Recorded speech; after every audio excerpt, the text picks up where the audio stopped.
debut author. Okay, I'm going to start over. Today's speaker is Carmel resident Tim Byers, who's the author of the recently released young adult thriller, The Order of the Red Lion. It's the first in a series set in 1939 Luxembourg during the final days leading up to World War II, with a focus on a young teenage boy named Hansi, who's part of the resistance. So The Order of the Red Lion is a really good, fast-moving story, and one of those books that's just hard to put down. And I'm not saying that just because Tim and I have been friends since 2005, when we met in a memorable writing class at Butler, and have also been part of the same writers group for almost that long. So personally speaking, it's a thrill. It's a thrill to hold Tim's published book in my hands, especially after having read drafts of it while it was still in progress and offering feedback and watching it all come together. So today, Tim is going to talk to us about what led him to write about Luxembourg's part in the war and how he researched it and how he wrote it and how he found his publisher and how it has impacted his life. And so now it is my great pleasure to introduce my friend, Tim Byers. Take it away, Tim. Thank you so much, Janice. Wow, I am really overwhelmed by your very kind introduction, and thank you so much, everyone, for joining and delaying your lunch hour a little bit to hear me, or maybe you snuck off and grabbed something to eat. So I've done this a long time in terms of giving presentations, so I know it's a little dangerous getting between people in their lunch. So I'll try to move along pretty quickly. Yeah, I want to talk a little bit about kind of my journey to today. And I'm going to do that sort of through this metaphor that I came upon as I reflected back into my journey working on books and stories. And so I call this the long ride facing backwards. You know, I grew up in the 1970s, and our family took a lot of trips, and there were five kids. And so somebody had to inevitably sit in the third seat of the station wagon facing backwards. And for some reason, I guess I didn't mind it as much as the other siblings. But anyway, this is a drawing I made back in somewhere in junior high or something of watching Kansas go back into the scenery. And it kind of reminds me of hours that I spent kind of formulating some of the dreams and ideas that eventually, found their way onto the page.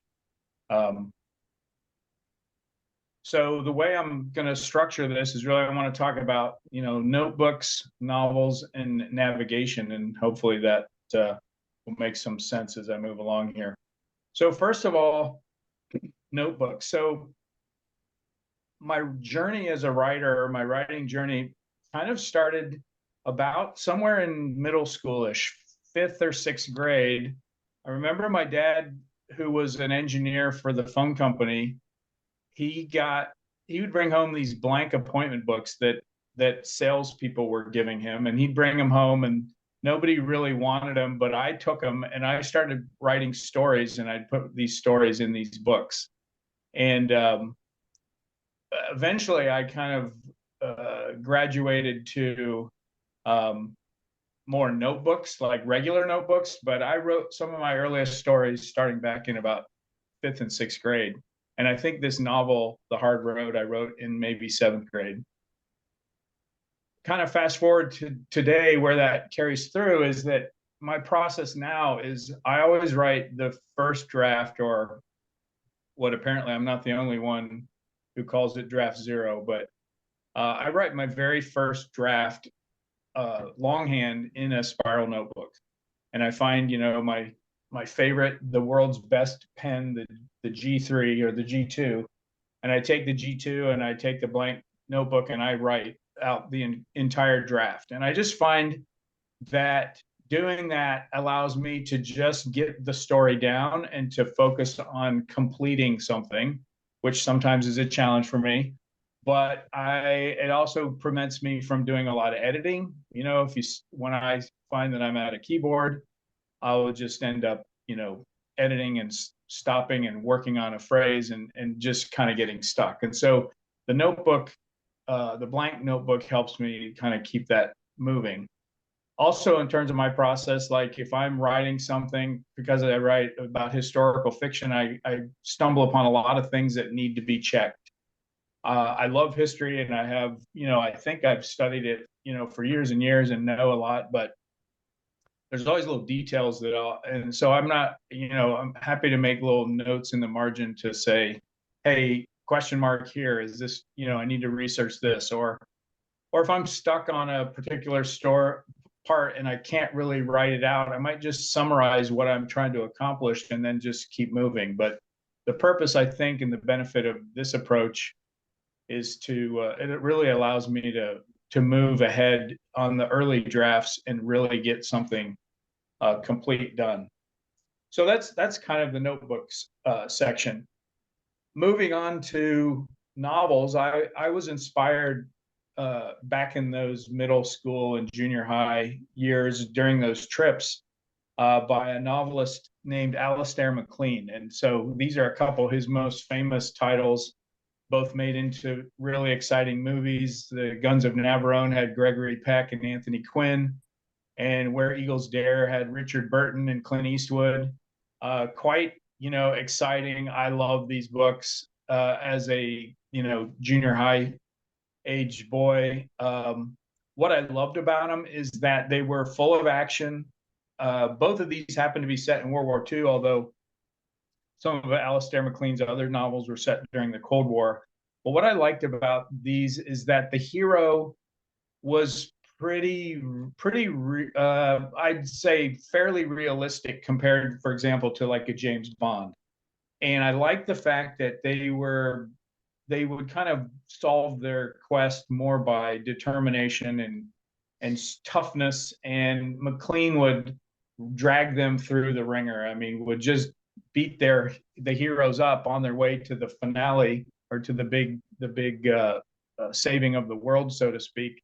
And I just liked sort of that tone of the hero sort of gutting it out and really not being on a very thin edge between success and failure. And so I think that, sense of the hero really having to pay for what they're doing, really stuck with me into my current writing. And so today, as Janice mentioned so graciously, I was fortunate enough to find a publisher for my first novel, The Order of the Red Lion.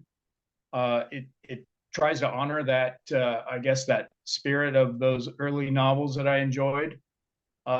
My unique part about it, I guess, or the twist that I'm putting on it is, I see it through the eyes of a 14-year-old boy from Luxembourg and a 14-year-old girl from Germany that are thrust together in a unique and unlikely friendship, and they uncover something very sinister going on in their country. And so it's a totally fictional what if, but I hope it really captures not only kind of the thriller action genre that I love, but also adds coming of age elements and sort of an emotional side about growing up that also resonates really strongly with me from the years that I grew up.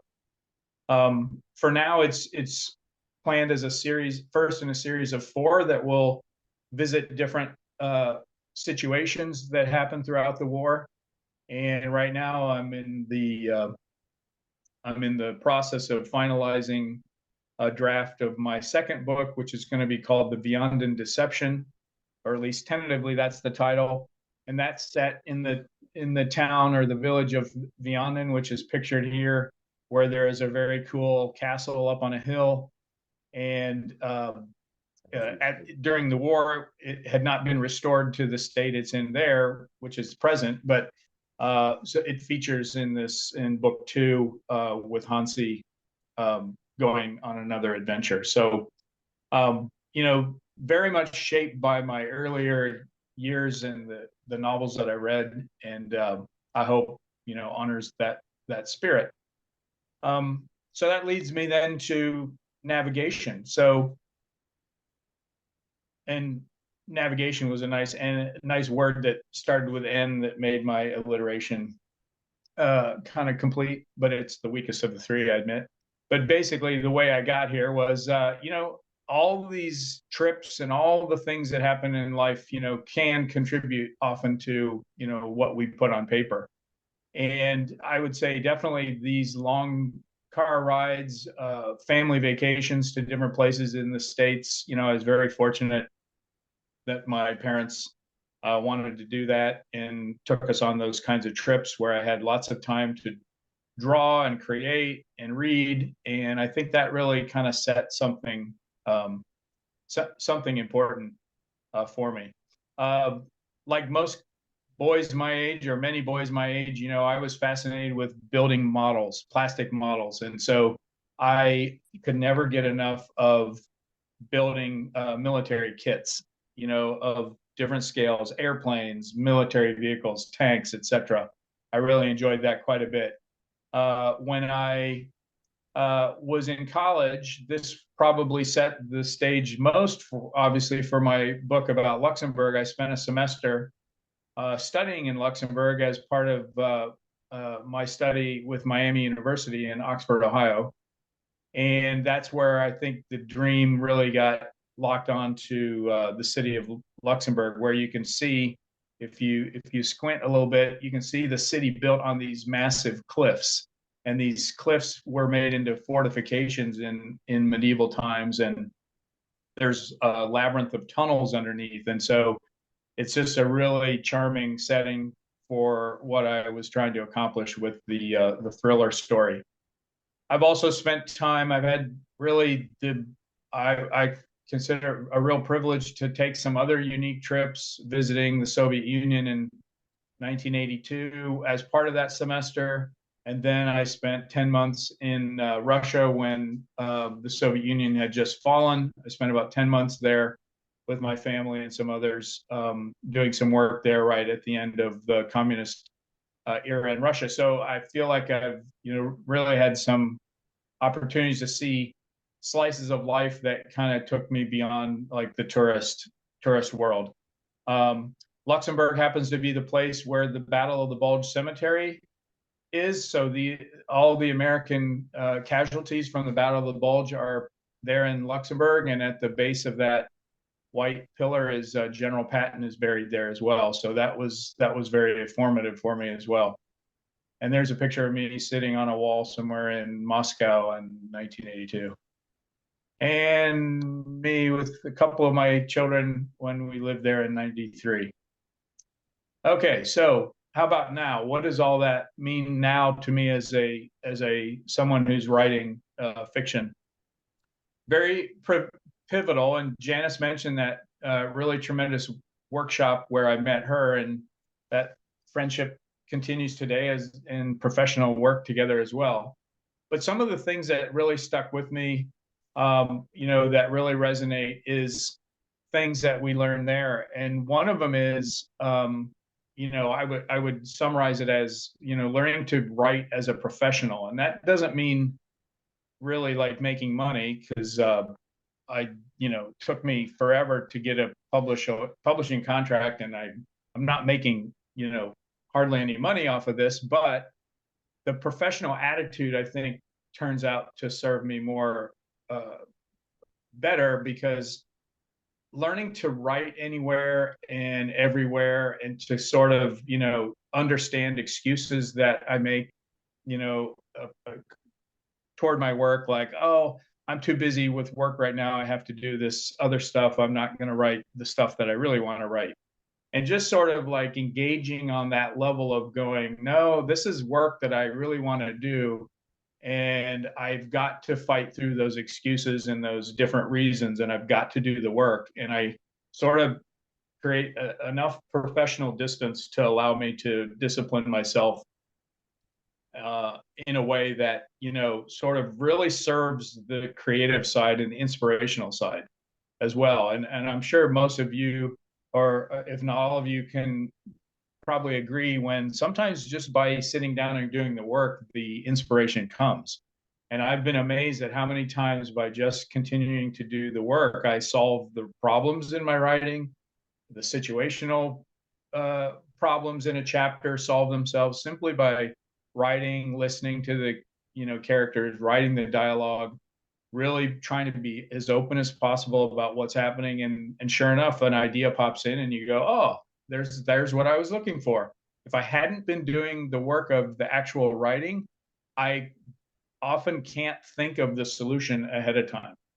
Because I do like the structure of stories. I like to understand how scenes rise and fall, chapters and structures and novels kind of come together. I really like the analytical side of story structure, but I often cannot get to the goal line unless I actually sit and do the work, which is kind of a duh, but I found that to be true.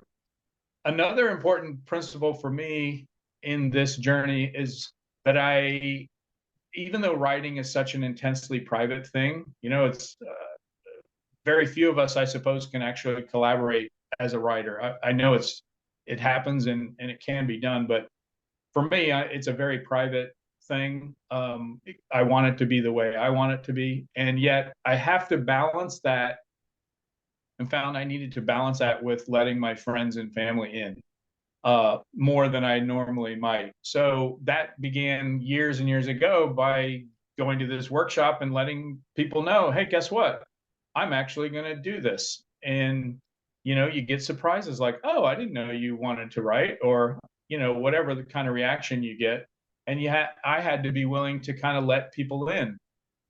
Closer to the publishing of my current novel, it was kind of a big bridge to cross just to simply uh, let the publisher and the publisher's team sort of speak into my novel. And what I found was that, yes, it's not perfect, but it is much better than if I had just kind of done everything myself. And that was a hard kind of bridge for me to cross, but I'm really glad I did. That doesn't mean I may stay with that forever, but it was very important in my journey to sort of be vulnerable and let people into my world a little bit more. And then the last point I'm going to go down a little bit more detail is, along the navigation theme. I think it's important to understand what I would call the ditches on each side of your road that you're on. And this is different, of course, for every person, but I think it's important to try to figure out the things that get you stuck in your own process. And so that's the ditch metaphor. For me, historical novel, you might think, wow, you need a lot of research, and how do I know how much research I've completed, or do I have enough? I'm certainly no expert on this, and I think there are historical fiction writers that I respect tremendously because I think they're almost rewriting the real historical record in a fictional way. They're so good and so accurate. I'm not aiming for that so much as I want the flavor and the spirit to be historically accurate, and to not do anything particularly offensive if I can help it. But that being said, a little research goes a long way. In other words, if I do research on, let's say a particular model of a German tank or something like that I want to use in the story, I want to be careful not to dump all of that research into the narrative. Like most people, except for maybe people like me, or like if you're a Tom Clancy fan or something like that, you're not there for the details of the technology. At least that's not what I'm trying to accomplish. And a lot of times my characters aren't going to know what these details mean anyway. They're just going to see a big scary machine in the road and wonder what's going to happen. So, but things need to be accurate enough, and research is one of those things that you can find, gosh, I've spent 2 weeks doing research and I'm not actually doing any writing. So that's a ditch I have to be careful. Revisions, this one's maybe a little bit more controversial, but for me, obviously we have to do revisions on our drafts, and but for me, I try to stay up as high as I can for as long as I can. And by that I mean I need to make sure the story is good. In other words, a great story can be is more important than maybe a great paragraph. And again, we could argue about that point, because eventually if the paragraphs are no good, you're jumping people out of the story all the time. But again, I take this from my workshop way back when. It's there. All of us can write sentences, but putting them into a creative and an enjoyable, satisfying story is quite an accomplishment. And so I try to, stay out of the commas and the apostrophes and stuff as long as I can, because of its ability to become a distraction.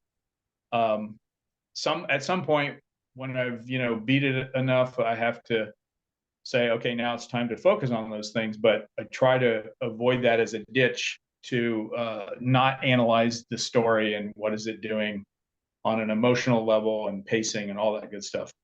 That goes along pretty well with this next point, structure. And as I mentioned earlier, I love to study structure. I like to, when I watch TV and movies, I like to kind of see if I can notice the plot points and all this 3-act structure and all that good stuff, the reversals and twists and so forth. And yes, I annoy people around me when I try to make predictions about what's going to happen next in story, and, in shows that we're watching on TV. But that's another one of those things where I've spent days and weeks sometimes like trying to figure out a structure, and I've quit writing like actual things that are happening, and then I go back and I start writing I write it, and then eureka, there's the solution, because I actually was acting out the story on the page versus trying to outline it.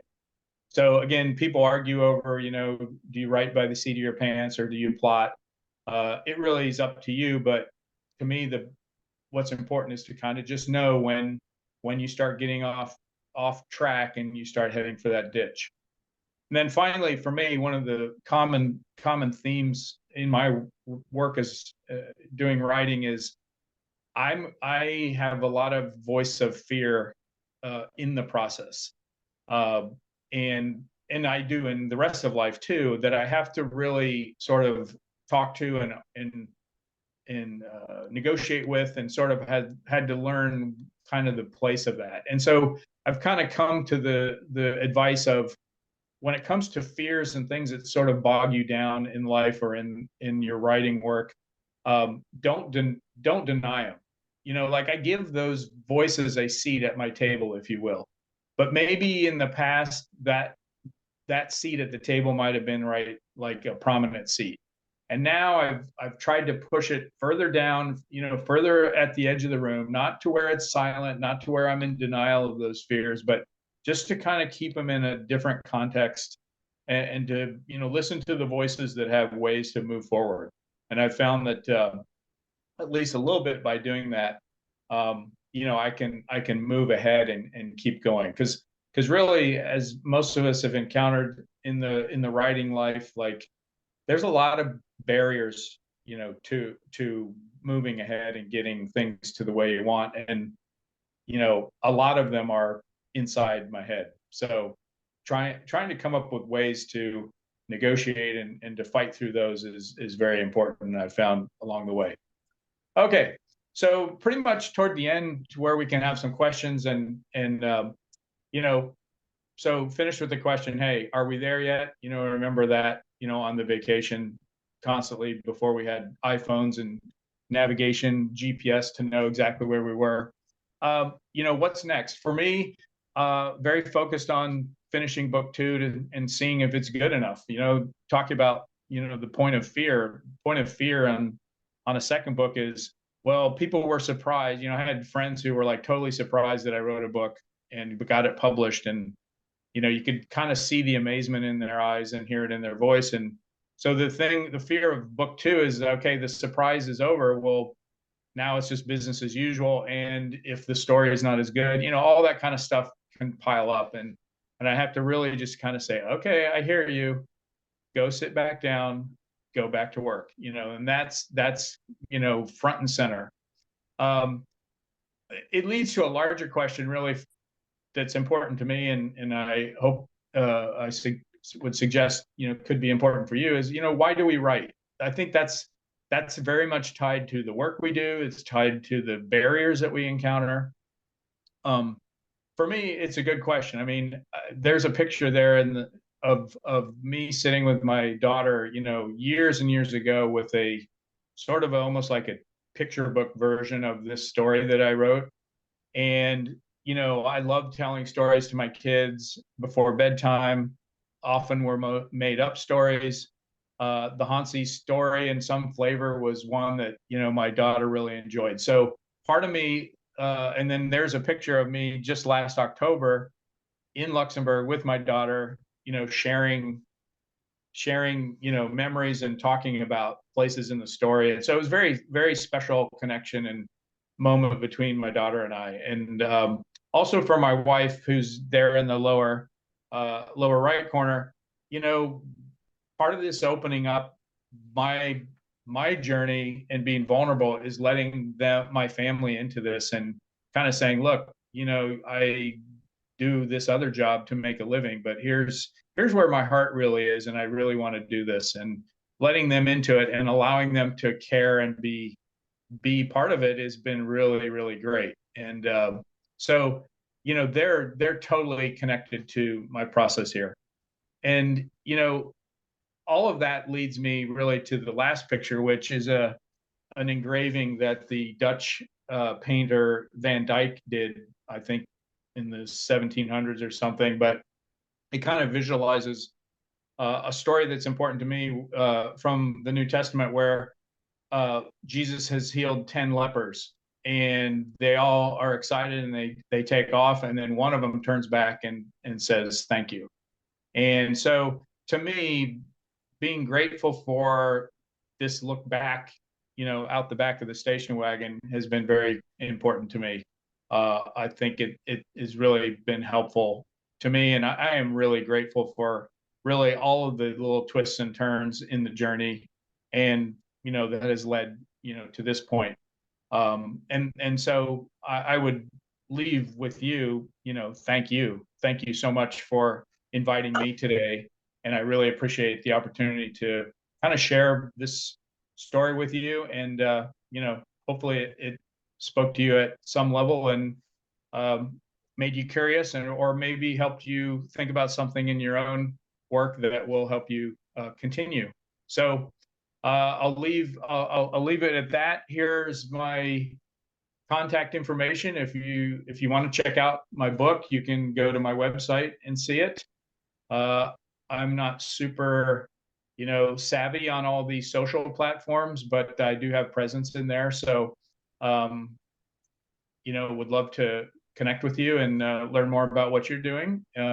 But with that, I will say thank you again and turn it back to you, Janice, or open it up for questions. Okay, thanks, Tim. That was very, very good. Well done. Thank you. And I think that I saw a question pop up from Bridget. Are you there, Bridget? Do you want to ask your question? No. I couldn't figure out how to get off mute. Okay. My question was, is Hansi the main character throughout the series? Is that the vehicle you're using there, or? For the most part, yeah. Now his friend Karen, her name's Karen, Karin, Karin, yeah, who's German. She is going to feature more prominently in the third story, and Hansi may not be in the third story. So, and then in the last story is going to be kind of the finale between the two of them. So it almost, while Hansi is the main character, his friend Karen is pretty important, and she will feature pretty strongly in the future books too. Do you want, Tim, could you just take a couple minutes and tell us a little bit more about Hansi, how he came to be? Sure. So, kind of quick but interesting story for me is that when I was in Luxembourg in 1982, Miami University took us over to the American Embassy, where we met this delightful little old white-haired man and his lovely wife, Winnie, and his name was John Dullaboy. And come to find out, I'm going to compress the story a ton. John had grown up in Luxembourg as a boy. Right before the war, because his mother died, his family moved to Akron, Ohio. He became a Boy Scout, went to Miami University in Oxford, Ohio, served in the war as a translator during the Nuremberg trials. And then in 1980, President Reagan appointed him as ambassador to Luxembourg. And we got to meet him. And I, years later, learned all of his backstory, was fascinated by it. I'm not telling his story at all in my book, but his boyhood name was Hansi, and so he's the inspiration for my Hansi. Very interesting. I didn't know that. Does anybody have a question? Yeah, I Tim, do. Tom Oh. Colmar here. I've really enjoyed your presentation. You intrigued me with your discussion about moving on to the second book. As you know, I'm a fiction writer, and I'm moving on to the second book. I'm about halfway through it. I got delayed by an injury to my shoulder. I couldn't type for a while, but I'm back into the game again. But I found it difficult to move on to the second book because I assumed that everyone reading the second book had read the first book.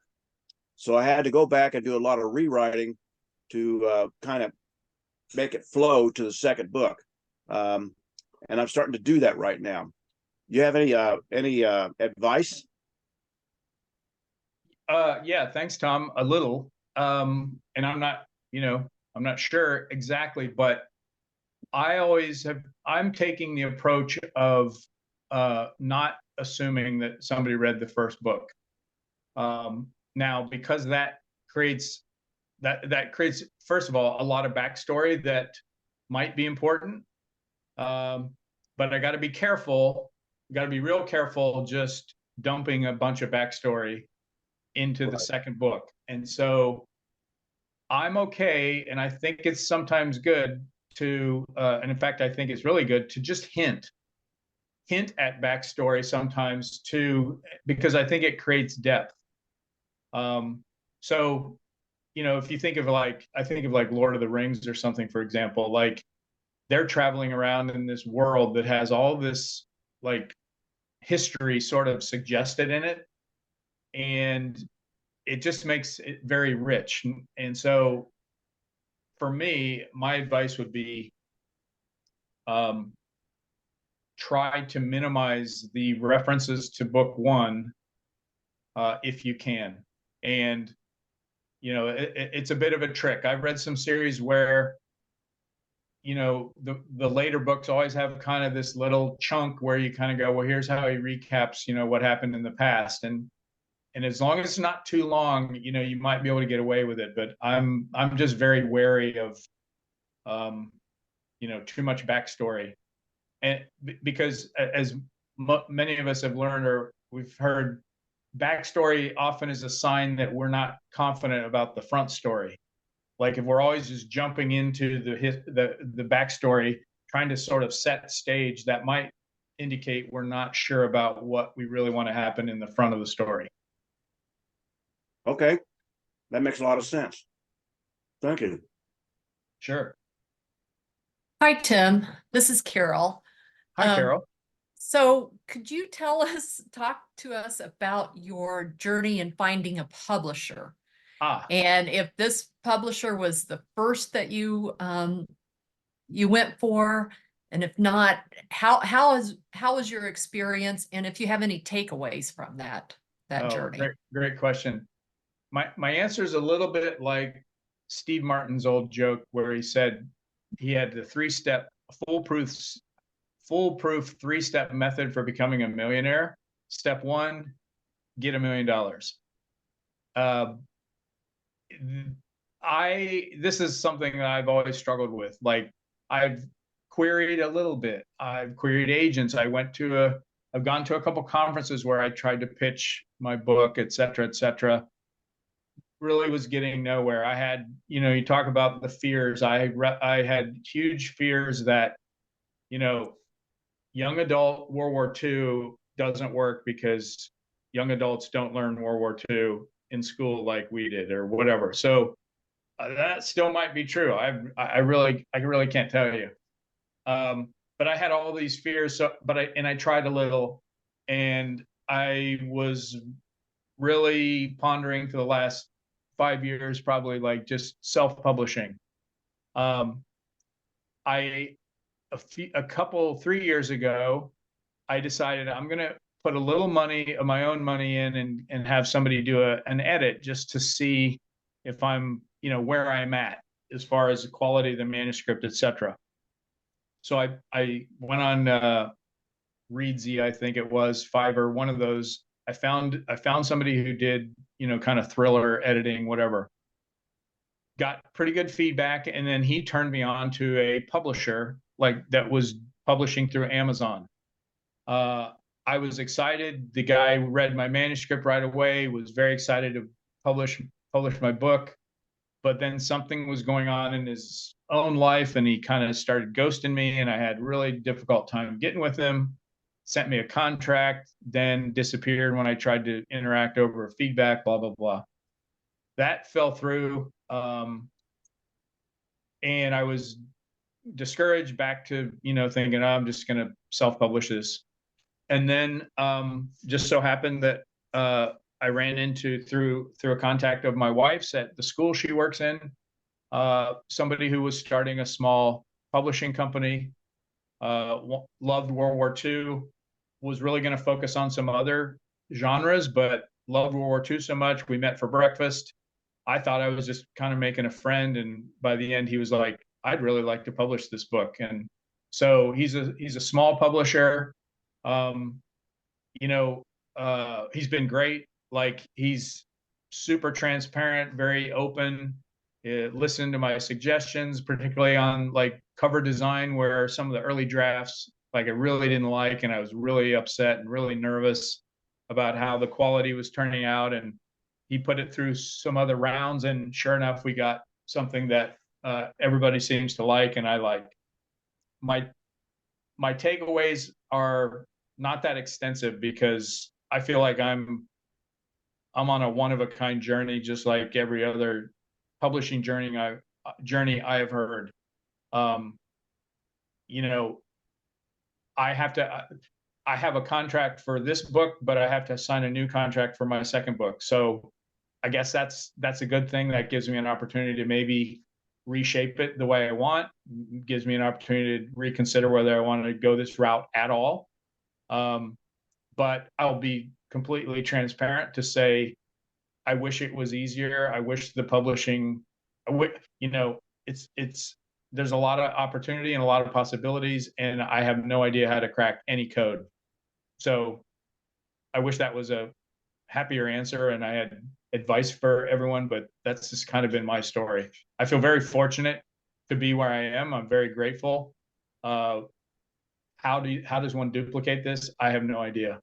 If I were to go on a different path, I would be back at square one, I think, trying to talk to a new agent or a new publisher, and then all the fears of, well, how did your first book do? And why are you leaving your publisher? And all of that stuff would come about, and I would have to work through that. But anyway, so that's maybe a long answer, not exactly advice, but that's been my experience. Oh, thanks, Tim. No, I knew it was a long journey, so I wanted to hear about it. Yeah, thanks, Carol. Okay. Is anyone else have a question for Tim? Anybody? I'll make a comment. This is Bridget. Yes. The fact that you threw in the fears as one of your obstacles, I think, is very powerful. We talk about it as writers, that we come up with the, imposter syndrome and lots of things. but I don't think anybody ever really looks at it quite the way that you had it posted, that this is actually something that can block you from doing your writing. And I think that's a very powerful message to put out there with this. Thank you, Bridget. That's, yeah, I appreciate that very much. You know, Tom Colmar here again. On my only book that I've written so far, my first book, I got a lot of help from Janice. She guided me through the process and helped me find a publisher after I'd found an editor, and her help and guidance was very valuable to me. Agreed. Janice is she's a gem. Cut it out, you guys.